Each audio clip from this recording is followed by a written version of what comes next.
Hello, everyone. I'm Robert Gregory, Director of Public Affairs with the Australian Jewish Association. With me, I'm honored to have Holocaust survivor Eddy Boas. Thank you for joining me today, Eddy. Thank you for inviting me. Thank you. Recently, as many of our viewers will know, the Gandel Foundation published a study showing a shocking lack of knowledge about the Holocaust amongst Australians. AJA is alarmed about these findings, as we believe that for the message of never again to be effective, basic knowledge is essential. AJA President Dr. David Adler was called upon to comment in various media outlets, and I believe Eddy saw Dr. Adler on Sky News and reached out to AJA. So I wanted to ask you, Eddy, what made you reach out, and what are your thoughts on the Gandel survey and the findings?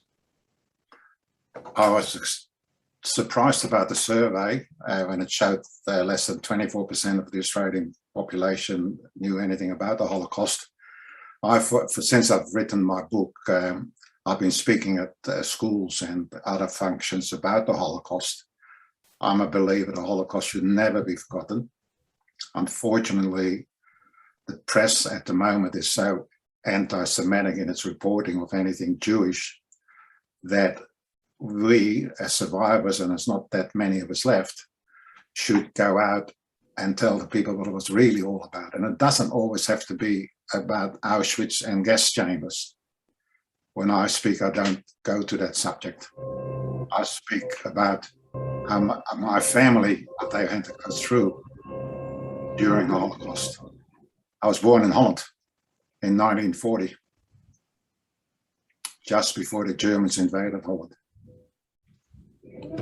And so you've written a book about that, and yeah, we saw in the Jewish News a couple of weeks ago. You also had an article there that was very informative.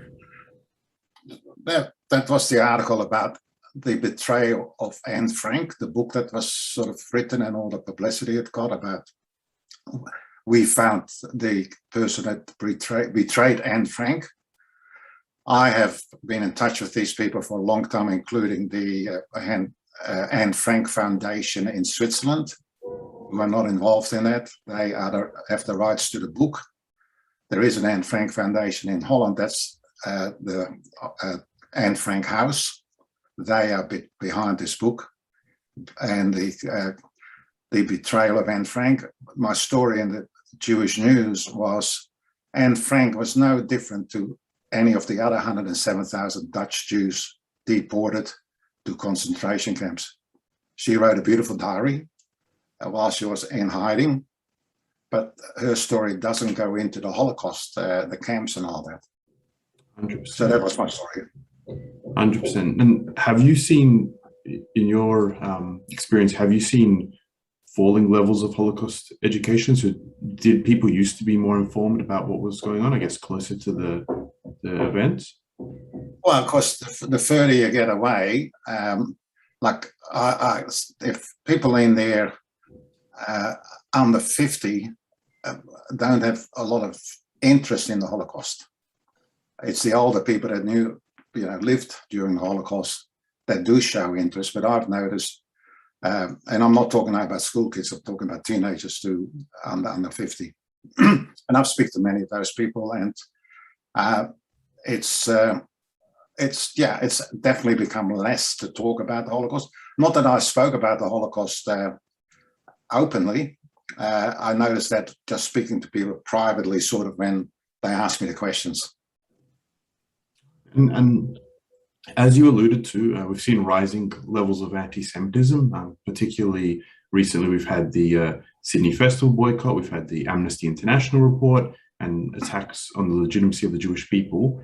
What impact does falling knowledge of the Holocaust have on these rising anti-Semitism and levels? That's a difficult question to answer. The anti-Semitism has been around for hundreds, if not thousands of years. We all know that. But it's come up again lately. And I believe that governments, including Australian governments and media around the world, just cop it. There's very little denunciation of the people that talk about anti-Semitism. If you look at the festival, the boycott, got very little publicity except in the negative way. And I didn't hear any government come out and denounce it. It's very concerning.